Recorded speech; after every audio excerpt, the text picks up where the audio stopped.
Hello, everybody, and welcome to the DojoCast. I'm your host, Adrian. I'm joined today with Duncan Mayle and Josh Oakes, and we would like to welcome you to the first episode of the DojoCast. So before I get into who we are and what the DojoCast is, we are based off of the Digital Dojos, that is www.digitaldojos.com. I'm going to go ahead and pass it to Duncan to let him explain to you what the whole Digital Dojos is. Okay, so DigitalDojos.com is a sort of a social community place where you can have your own blog, which is completely ad-free, and you can do it on whatever you like. You can have as many blogs as you like, and not only that, it connects to a social network, so whenever you post something out, it goes out into the activity on the website, so everyone who's on the website at that time can see that you've made it, and once they've seen your post and they've commented on your post, that comment goes back into the site, and so it just turns out to be a nice big community. As for the actual Digital Dojos, how we got together, we all do videos on YouTube, and we've all got our own little fan base, so we all thought we'd merge together and bring out some better videos and some good content like this podcast. All right, and there's actually a fourth member, Nuno Lato, but he's not here with us today, so he'll probably be on some other podcasts. But anyways, the DojoCast is going to be our weekly podcast where we get our technology news out for you guys. We'll talk about some stories that we pick. And if I'm not here to host it, Josh maybe, Duncan maybe, or Nuno may be hosting it, or, it may be a mix. We kind of pick up for who isn't there. But anyways, like I said, we'll do it weekly. I'm thinking I'll try and record it Saturday, Sunday, and get it out Monday in the beginning of the week so you guys can have your news for the previous week, etc. But we'll be leaving links in the podcast description, so of course you can check out the stories. And, as time goes on, we're going to look to improve and, do video, do maybe some live streaming, all in due time. And we'd love to hear your feedback. digitaldojos@gmail.com. You can email us on what you think of the podcast, what you want to see, and some stuff you want us to integrate in the show. Right, so with that, let's start introduction, and like he said, we all have our YouTube backgrounds, and we'll leave our links in the description, but with that, we are here to deliver you guys the news, and that's what we're going to do for the first episode. So, I have about, maybe 8 or, what is it, how many stories do I have here? Maybe, 6 or 7 stories here for you guys, but the first story of the day is, Google makes it official, phone calls are now available in Gmail. So, I don't know, do any of you guys have Google Voice set up here? Yeah, I do. We don't have it in the UK. Yeah, I don't have Google Voice. Same here. I don't have it in Japan, but Google Gmail, you're now allowed to make Google Voice calls through your Gmail interface. So if you're in your inbox, you can receive incoming calls through your Google Voice number, or you can make calls from the Gmail interface. And this is really because you see them now integrating a lot of services within Gmail, because that's like the go-to product for Google. You see a lot of people. There's the video chat now available with interface in Gmail, and now I think how many calls were made in the first day? 1 million calls were made from Gmail on the first day through the whole Google Voice Gmail interface. So it says here in the article, Google launched the ability to make voice calls to any traditional phone number from a Gmail account on Wednesday. It's a blend of Gmail and Google Voice technology, but allows users to dial the numbers from their computers as well as receive incoming calls through one Google Voice number. So I think it's awesome because everything's going through the whole Gmail interface. But I want to hear what you have to say, because I know you're a Google Voice fan, and me and Duncan really haven't used it. But what do you think of the whole update? It's really cool. It's just like basically having a Skype within your Gmail. You just have the ability there's a button. Can you guys see it within your Gmail? I don't think I had. Let me see. It's kind of integrated with the chat section a little bit. Chat, yeah, it says to dial the phone or something. Yeah. So that just pops up. You type in a phone number, and it kind of has, how when you type in a contact for an email, it kind of has suggestions, and then 3 seconds, it's calling the phone number you chose to do, and the sound quality is great. The delay, there's almost none. It's just amazing. All right, sounds good. And I don't know, what other products do they have integrated to Gmail? They've been integrating a lot lately, haven't they? I think just that. Buzz, there you go. Yeah, Buzz is integrated there. I haven't really used Buzz. Do you guys use Buzz though? No, not at all. Just use Twitter and Facebook and Digital Dojos. Same here. What'd you say, we? Yeah, just Twitter and Facebook, just like Duncan. Alright, yeah, and it says here that the obvious target for such a service is, Josh mentioned, Skype, which is the most well-known VoIP service with over 124 million active users.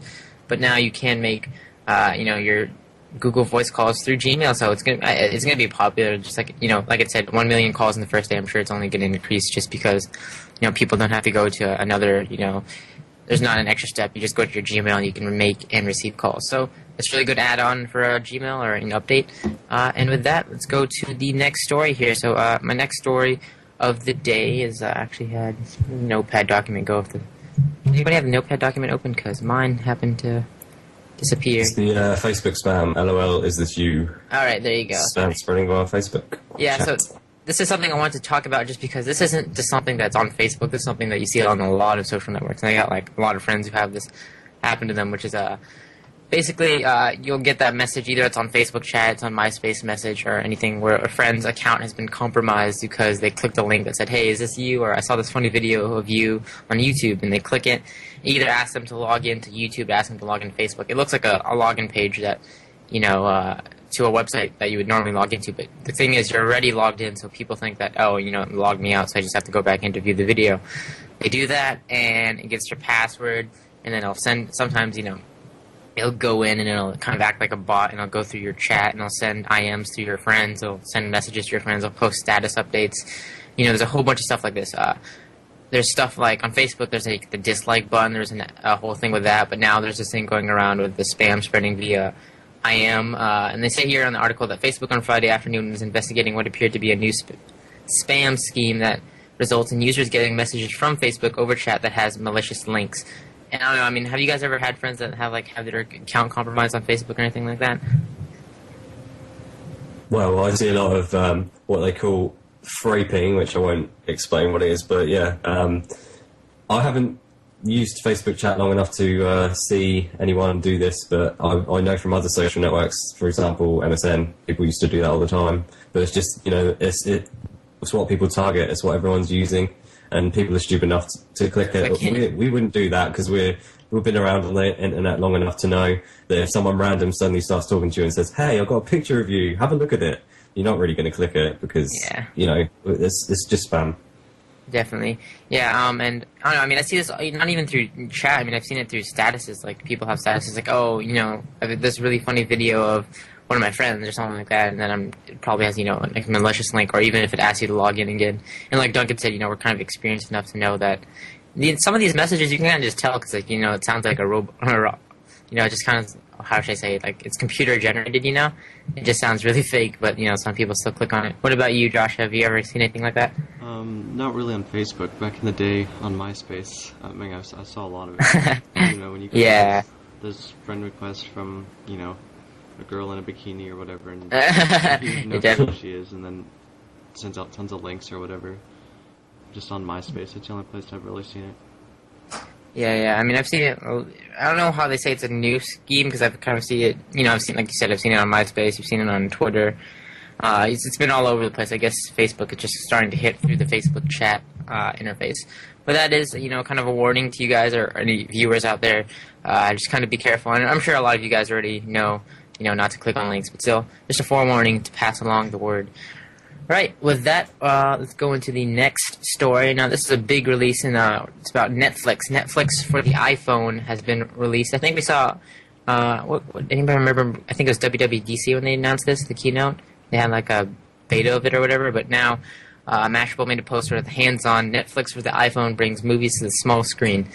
And basically, the app is free, but you have to be a Netflix subscriber. So those, I think that starts at $9 a month. And it works with iPhones or iPod Touches running 3.13 firmware or later. So the app has not been optimized yet for iOS 4, but we've seen it on the iPad and stuff like that. But it's pretty much the app, shows your instant queue for your Netflix movies, and you can, watch stuff right from your iPhone or iPod Touch via Wi-Fi or 3G. So if you're on the iPod Touch, I guess that has to be Wi-Fi. But it says the downside of the app is that the iPad, just like the iPod counterpart, it isn't possible to manage your DVD or Blu-ray queue right from the application itself. You have to, I guess, you're a Netflix subscriber, right? Yes. So I don't have Netflix here. I guess I can get it here, but I've never subscribed because, the mailing would take long and everything. But how does the instant queue work? Is that can you explain that? You kind of have two different instant queues. You have the instant queue is actually for your online viewing. Mm-hmm. And then you have a queue for your physical DVDs. So the instant queue is basically, if you see a movie you want to watch, but you don't want to watch it right now, and it's available for online streaming, you'd put it in your instant queue. It's kind of like a playlist. Alright, so they said that the problem on the iPhone app is that you can't actually like rearrange the queue. So like if you want to move something from around, then you have to actually go on like a browser to move it around. So that's the only down part. But I think this is going to be huge just because like, we see a lot of people wanting their content on the go now. Or not even they're in the office. Some people don't want to watch it. You know, they just want to watch it on the iPhone or anything like that. Whether they're like on a, on the go or just, stationed somewhere, they just want to watch it like, on the iPhone, on the iPad. We're seeing it come to a lot of devices now, whether it's Android devices or the iPhone and the iOS devices. But any opinions? I guess Duncan first. What's your whole opinion on like movie streaming services, or do you use any of that on your iPhone? Well, we don't have Netflix here in the UK, but we have something called Love Film, and the iPhone app for that just is all about queues, and I haven't really used that enough. But I was just going to ask, with Netflix, with this subscription, I take it, is it like Spotify for movies, or do you have to pay for individual movies, or how does it work? Yeah, it's just like a $9 a month fee. Like they have a couple different plans. For like $9 a month, you get one movie and the online streaming. And then it's like 13, you get 2 physical movies in the online streaming, and then like 15's three movies. And they basically just send them as fast as you can send them back. So, you just get it in the mail, send it back. Whenever they get it, they'll send you the other one. Yeah, we need something like this in the UK. But I can't imagine watching a 3.5 hour long film on an iPhone. I'd rather watch it on an iPad, to be honest. I can't really imagine sitting there for 3.5 hours but hey. A couple things with the application. I'm not sure if you can actually like save a movie to the device from this application. So if you're going to be on a plane, maybe, because that'd be really handy if you could pre-download it. Yeah, like an offline mode type thing. But also, because if you lose connection. Yeah, but it does buffer quite a bit ahead. At least on Wi-Fi it did. I haven't tried it on 3G yet. But also it said it wasn't optimized for OS 4. But when you launch the app, it takes 7 seconds or so, kind of at a loading screen. But once it launches, it has a resume button at the top, and you can resume your previous movie from the exact point when you quit. Oh, not bad. So it's really not that bad than not being optimized yet. For OS4, yeah. Yeah. I'm sure that they just have to like add support for like the Retina display on the iPhone, and it's about what more the multitasking, I guess. Yeah, I don't know if they have Retina display support, maybe, because that'd be larger videos, a lot higher bandwidth for. Yeah. Maybe just over Wi-Fi. Yeah, I mean, I can, like Duncan said, I can see watching it. I mean, I like watching movies on my iPhone and everything, and I don't mind if I'm like sitting somewhere and I have to wait for hours or whatever maybe. But I mean, iPad definitely. That's something I can see a lot of people using it on. They use Hulu. What is it called? Hulu Plus. Yeah. I've seen a lot of people already use that, so I'm sure the Netflix will be a huge thing. And now we see people just using Netflix because I haven't been to a rental store in forever. When's the last time you guys rented a movie? Do you remember? No. A physical movie? It's been at least 3 years for me. Yeah. I mean, I've rented some here and there, but I mean, most of the time I'll go online and watch a movie if it's there or whatever it may be. Yeah. Alright, so that's a big update for you iPhone users. I guess not for me because we don't get Netflix or Duncan. But some more Apple news real quick. September 1st is a scheduled event for Apple. They're holding a special event for music. Basically, in September, they always do their kind of music-centric, music-focused and iTunes-focused event for September. They've done this for like the last half decade. But last year, they announced the new iPod Nano, with a video camera and everything. In addition to the new iPod Shuffle and an updated Touch. This year, it's only rumors because nobody's, 100% sure what they're going to release because they can, do whatever. Pretty much it's their keynote. But the rumors as of yet are a new iPod Touch with, I believe, FaceTime support. So internal camera, probably some improved hardware. There's some news about a relaunch or an update of the Apple TV under the new iTV name. It's not, going to be called iTV, but basically they're thinking that they're going to layer iOS on top of Apple TV.